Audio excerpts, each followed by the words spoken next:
आज अयोध्या नगरी चारों तरफ दीपक से जगमगा रही है। प्रभु श्री राम ऐसा लगता है कि एक बार फिर से पधार चुके हैं, ऐसी स्थिति वहाँ बनी हुई है।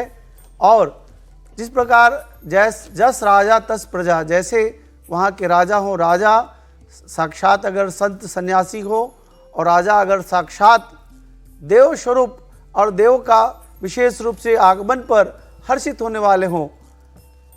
योगी आदित्यनाथ जी स्वयं एक पीठ के पीठाधीश्वर हैं और ऐसे संत के द्वारा प्रभु श्री राम जी का रथ को खींचा जा रहा है।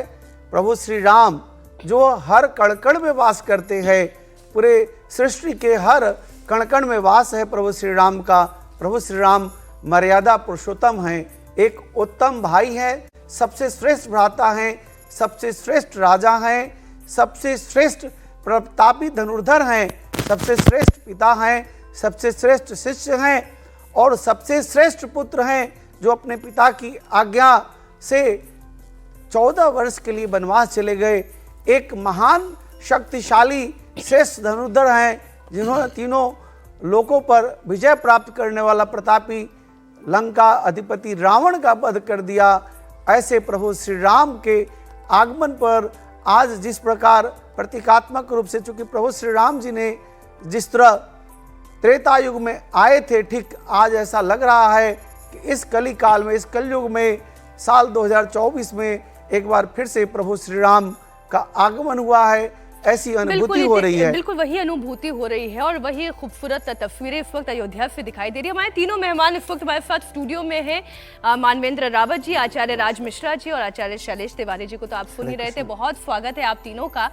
आज देखिए बहुत विशेष अवसर है, आज नरक चतुर्दशी का दिन है। कल हमने धनतेरस की बात की थी और वादे के मुताबिक हमने हमारे दर्शकों से, राज मिश्रा जी, ये वादा किया था कि हर दिन की अपनी अपनी महिमा और हर दिन की पूजा विधि विधान हम दर्शकों को समझाएंगे, ये दीपावली उनके लिए खास बनाएंगे। ये सबसे पहले तो समझाएं कि नरक चतुर्दशी ये क्या है और कथा क्या है नरक चतुर्दशी। देखिए, नरक चतुर्दशी कथा सबसे पहले खैर अयोध्या को लेकर के आपने बात किया है। मुझे भी एक चौपाई बड़ी सुंदर, जब आज का दृश्य आप दिखा रहे थे तो मुझे बड़ा सुंदर लगा वो दृश्य देख करके।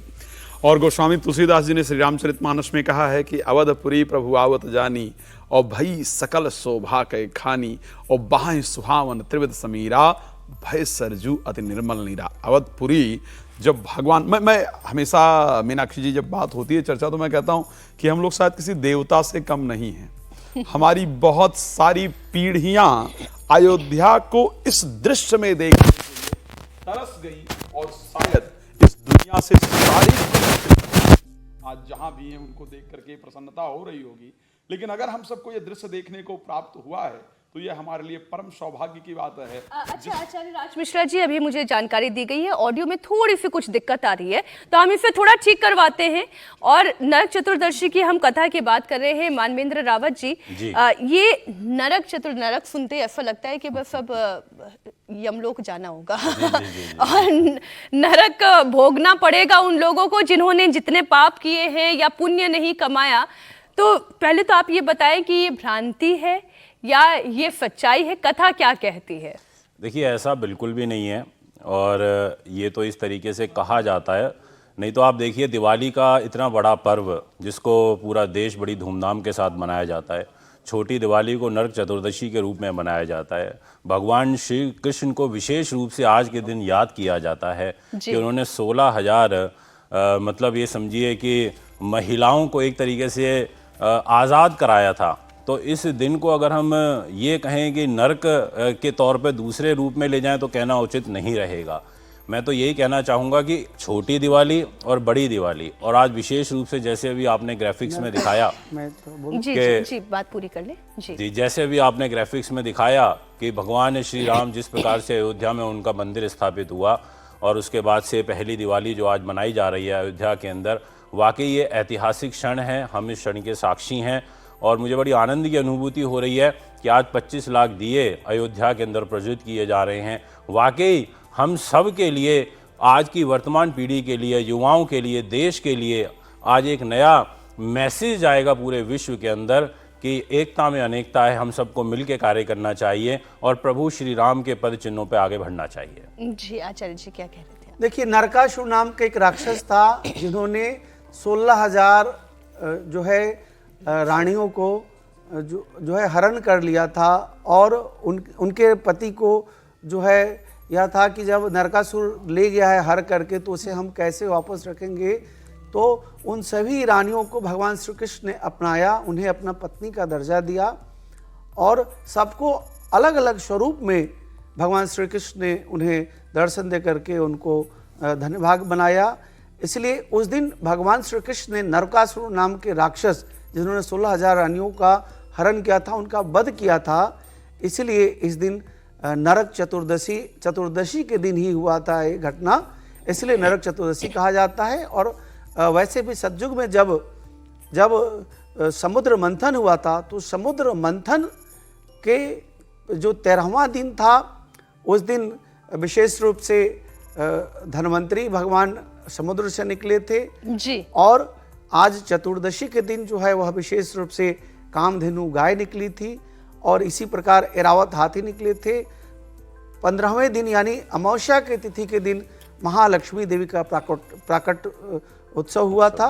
इसलिए यह जो विशेष कार्तिक की महिमा है यह अपने आप में बहुत ही अद्वितीय है। अच्छा, एक सवाल मेरा इससे जुड़ा हुआ और है, अभी थोड़ी देर पहले एक एफी न्यूज रूम चर्चा हुई तो राज मिश्रा जी उसमें ये कहा गया कि कल तो खर्च करने का दिन था।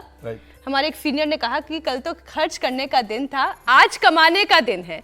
तो ये क्यों कहा गया? आज कैसे कमाई होती है? देखिए, लक्ष्मी जी को आज लाने का दिवस है। उन्होंने बिल्कुल कहा कल क्यों खर्च करने का दिन था कि त्रयोदशी के दिन आप खर्चा करते हैं ना, आप खरीदारी करते हैं, चीजों को लेकर के आते हैं मार्केट से। भाई कुछ लेकर के आएंगे तो आपको कुछ देना पड़ेगा। अच्छा, आज का जो दिन है, आज का दिन वास्तविकता में अगर देखा जाए तो बहुत खास है मीनाक्षी जी। आज के दिन का जैसे कि अभी हम सब लोग वर्णन कर रहे थे, सबसे पहले आपके उस प्रश्न पर आ जाता हूं कि कल खर्च करने का दिन था। मींस अगर कुछ आपको प्राप्त करना है तो कुछ आपको देना भी आवश्यक है। आप बिना कुछ किए कुछ प्राप्त नहीं कर सकते हैं। आज इस संसार का एक नियम है, जनरली एक्सपेक्टेशन हम सभी की है। हाँ, हम सब लोग कहते हैं ना समाज में, हमको प्रेम नहीं मिलता, कोई हमारी बात नहीं मानता, कोई हमारी सुनता नहीं है। यही जो अभी आपकी न्यूज रूम में चर्चा हो रही थी ना कि यदि आप पहले देना प्रारंभ करेंगे, जो एक्सपेक्टेशन आपकी है, जो आप चाहते हैं, अगर आप परमात्मा से भी कुछ चाहते हैं तो सबसे पहले परमात्मा को कुछ देना होगा।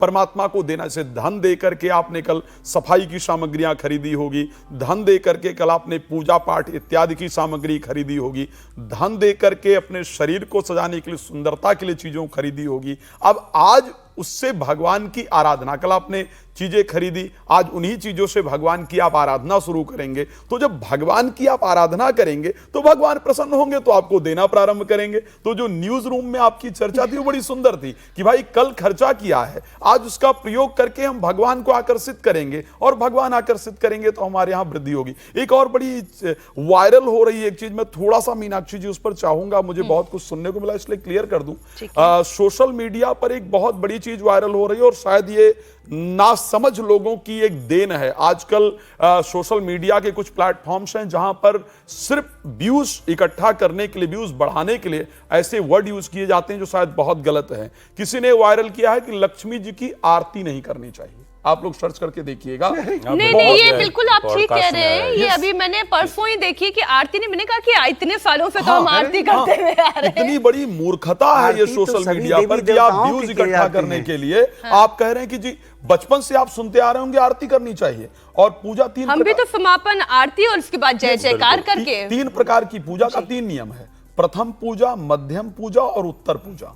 प्रथम पूजा वो है जब आप पूजा की पूरी तैयारी करते हैं, आप पूजा की सामग्री इत्यादि लेके आते हैं। मध्यम पूजा वो है जब भगवान को आप सब कुछ अर्पण करते हैं। और उत्तर पूजा वो है कि भगवान की सब कुछ अर्पण करने के बाद आप उनकी आरती करते हैं, उनके भजन को गायन करते हैं, इवन भगवान के सामने नृत्य तक करने का नियम है। तो मैं तो सर पीट रहा था आज इंस्टाग्राम पर वीडियो को देख के बिना तो पूजा संभव ही नहीं है। बिना आरती ये हालात, बिना देवी देवताओं के भोग लगाए, बिना जब तक से उन्हें हम शुरुआत जो है वो पंचोपचार और षोडशोपचार विधि से भगवान को वो जो चीजें भगवान हैं को सबसे स्नान महत्वपूर्ण के चीजें। साथ स्नान कराते हैं। स्नान के बाद उनको तिलक देते हैं। इसके बाद पुष्पमालाएं, वस्त्र, उपवस्त्र, जैसे पूरी तरह से मनुष्य को सजाया जाता है, ठीक उसी प्रकार भगवान को, देवी देवताओं को, महालक्ष्मी देवी को, भगवान विष्णु को, या जिनकी भी आप आराधना उपासना कर रहे हैं, उनको विधिवत जैसे मनुष्य सजता संवरता है उसी तरह देवी देवताओं को सजाया जाता है, संवारा जाता है। फिर उनके सामने स्तुति गान की जाती है, मंत्रों का जप और पाठ किया जाता है। फिर उनके सामने यज्ञ की आहुति की जाती है, हवन किया जाता है, और अंत में आरती और भोग लगा करके, जयकारा लगा कर पूजा की पूर्णाहुति होती है।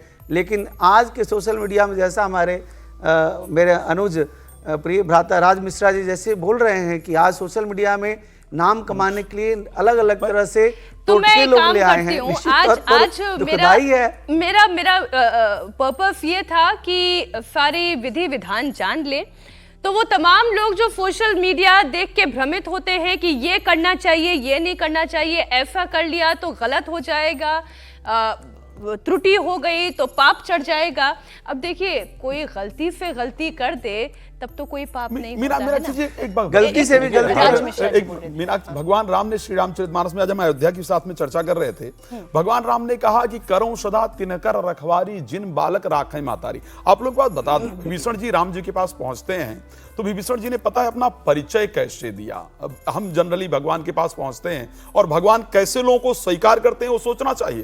विभीषण जी कहते हैं कि नाथ दशानन कर मैं भ्राता और निश्चर वंश जन्म कुल त्राता, सहज पाप प्रियता। प्रभु मुझसे कितनी गलती हुई है, मैं उस रावण का भाई हूं जिसने आपकी धर्मपत्नी का हरण किया है, और सहज पाप प्रिय, मैं इतना पापी हूं कि मुझे याद नहीं कि मैं अपने शरीर से पुण्य किया हो, लेकिन श्रवण सुजस सुनि आय हूं, प्रभु भंजन भवभीर, त्राहि त्राहि आरति हरण, श्रवण सुखद रघुवीर। तो भगवान ने एक शब्द कहा कि निर्मल जनमन सो मोहि पावा, और मोहि कपट छल छिद्र भावा। अगर गलती से भगवान भी नाराज हो जाएं और हम आप भी नाराज हो जाएं मीनाक्षी जी, तो भगवान में और आप हम में क्या फर्क रह गया? बिल्कुल ठीक बात तो इस कारण से भगवान कभी नाराज नहीं होते हैं। लेकिन निवेदन करूंगा मैं, ये यहां पर एक चैलेंज और गारंटी के साथ कह सकता हूं, जो लोग सोशल मीडिया पर इस प्रकार की चीजें पोस्ट करते हैं, अगर उनसे आप लक्ष्मी जी के उत्पत्ति या उनके एक मंत्र के बारे में पूछ लेंगे ना, तो सत्य है कि उनको नहीं पता, लेकिन आपको भ्रमित करने के लिए इस प्रकार की उल्टी बातें दीप देवताभ्यो नमः। दीपक हमें प्रकाश क्या देता है ना, अंधकार से बाहर निकालता है। अभी अगर सारी लाइट बंद हो जाए तो हमें कुछ नहीं दिखेगा। यानी कि जब हम आरती उतारते हैं, हम दीप प्रज्वलित करते हैं, दीप देवता पे नमः बोलते हैं, माँ की आरती उतारते हैं, और वो अगर ये बोले कि भाई प्रकाश से, मैं कह रही मानवेंद्र जी, हमारे कार्यक्रम का उद्देश्य यही था कि सभी भ्रांतियां तो दूर होनी चाहिए और सही विधि विधान क्या होना चाहिए। अब जैसे हमने, आप देख रहे हैं, अपा मार्ग डालकर नहाएं, उपटन लगाएं, क्या क्या करना चाहिए आज के दिन? देखिए, मैं आपसे ये कहना चाहूँगा और हमारे इंडिया टीवी के माध्यम से ये कहना चाहूँगा कि पूजा एक तो होती है कि कर्मकांडी विद्वान ब्राह्मण को बुला करके और विधिवत तरीके से पूरा विधियों से षोडशोपचार तरीके से पूजा करना। एक होती है पूजा कि आप अपने घर में बैठ करके सामान्य रूप में कर रहे हैं, जिसमें आप बहुत ज़्यादा नहीं जानते।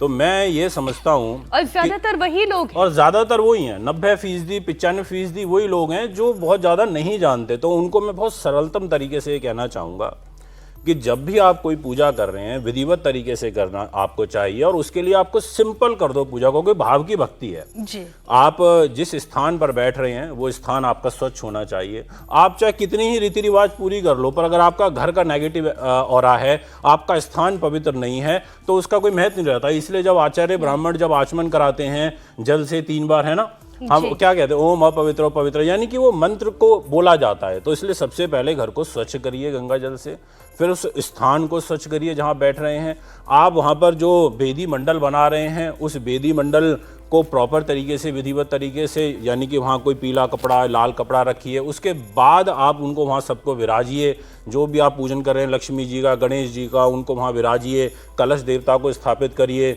वहाँ पर जितनी भी सामग्री है, रोली है, कुमकुम है, फूल है, अक्षत है, सुपारी है, जल है, गंगा जल है ना, ये सारी गुलाब के फूल हैं, ये सब वहाँ पर आप विराजित करिए, वहाँ पर रखिए। और जब आप वहाँ पर बैठेंगे तो बैठते समय आपको अपने मन में ये भाव जरूर करना है कि हे प्रभु, हे माँ लक्ष्मी, हे गणेश जी, हे भगवान श्री कृष्ण, हे कुल देवता, हे कुल देवी, हे हमारे पितृ देवता, आप मुझे सुन रहे हैं। और अपना नाम जरूर बोलिए।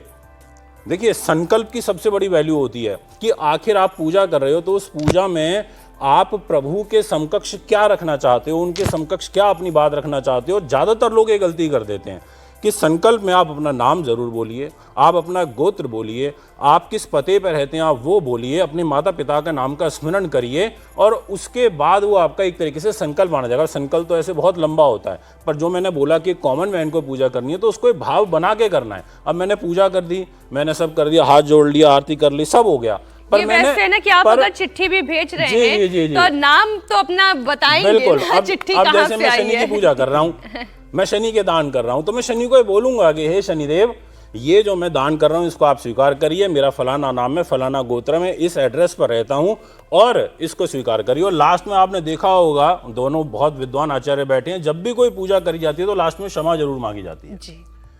क्षमा जरूर मांगी जाती है कि हे प्रभु, हमारी इस पूजा में कोई कमी रह गई हो तो उसको क्षमा करिए लास्ट में, क्योंकि कमियां रह ही जाती हैं। तो आपको हमेशा ये ध्यान रखना है कि जब आप संकल्प करेंगे तो उस समय पर आप इन सब चीज़ों को रिपीट ज़रूर करिए, ये मैं कहूँगा। आचार्य शैलेश तिवारी, ये जो चर्चा चलती है कि सरसों का तेल आज शरीर पर लगाना चाहिए, आज उपटन जरूर करना चाहिए। अब वैसे तो उपटन के अपने बहुत सारे और औषधीय गुण हैं, लेकिन आज के दिन इसे क्यों कहा जाता है कि ये करना ही चाहिए? देखिए, आज के दिन उपटन लगाना और दरिद्र का खेदना, दरिद्रता का भगाना, यह बहुत महत्वपूर्ण होता है। उपटन जो है वह आरोग्यता को प्राप्ति देता है और साथ ही साथ कहा जाता है कि आज के दिन या कह सकते हैं कि विशेष रूप से आज यम की भी पूजा, जैसे कल रात्रि में कुछ लोगों ने यम की 1:23 से लेकर के और 3:13 के बीच यम की पूजा किया। कुछ लोग आज विशेष रूप से रात्रि 1:15 बजे से लेकर के 3 बजे के बीच में यम का पूजन करेंगे, जिससे अकाल मृत्यु किसी का न हो। इसमें होता क्या है कि आप आटे का एक दीपक बनाते हैं, उसमें 4 बाती लगाते हैं और सरसों का तेल का दीपक जलाते हैं और जो बाती है वह काले रंग का होता है और उसको अपने घर के बाहर दक्षिण दिशा में जाकर के दीपक जलाते हैं और फिर वापस उसको देखते नहीं और उस समय दीपक जलाते समय प्रणाम करती हैं कि हे यम देवता, आप अपने कृपा हमारे परिवार पर बनाए रखना, परिवार के किसी सदस्य को अकाल मृत्यु या अकाल कोई स्वास्थ्य में परेशानी ना आए, ऐसा प्रणाम करते तो पूरे वर्ष जो है वह व्यक्ति और उसका परिवार जो है उससे लाभान्वित होता है। और साथ ही साथ उपटन आरोग्यता का प्रतीक है और साथ ही साथ ऐश्वर्य और महालक्ष्मी देवी की आगमन का प्रतीक है। जब आप पूरे शरीर से, मन से और आसन से हर प्रकार से शुद्ध होते हैं तो वहाँ पर महालक्ष्मी देवी का आगमन होता है।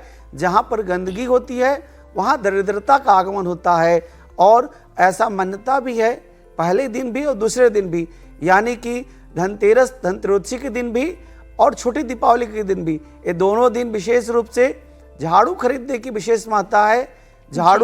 झाड़ू इसलिए कि झाड़ू को अलक्ष्मी, दरिद्रता कहा गया है। झाड़ू जहाँ से हटाया जाता है, साफ किया जाता है, वहाँ लक्ष्मी आगमन होता है।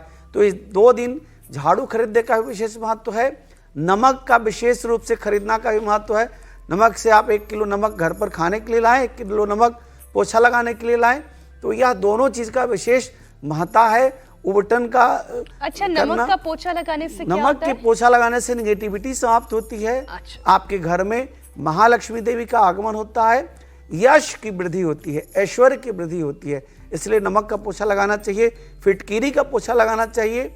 और साथ ही साथ आज के दिन दीपदान का विशेष महत्व है। रात्रि में 5 दीपक का विशेष रूप से आप ब्राह्मण को किसी मंदिर में दान करें या किसी गरीब को दान करें। दीपदान के साथ साथ दीपक जला करके पुष्प, फूल, मिठाई और हो सके तो वस्त्र और अन्न, इस तरह का दान आज का दिन का विशेष महत्व होता है। छोटी दीपावली के दिन, नरक चतुर्दशी के दिन विशेष रूप से दीपदान की विशेष महत्ता है और दीपक अगर आप तिल का तेल का 2 दीपक जलाएं, 1 दीपक सरसों का 3 दीपक हो गया, 1 घी का दीपक हो गया और 1 चमेली का तेल का दीपक।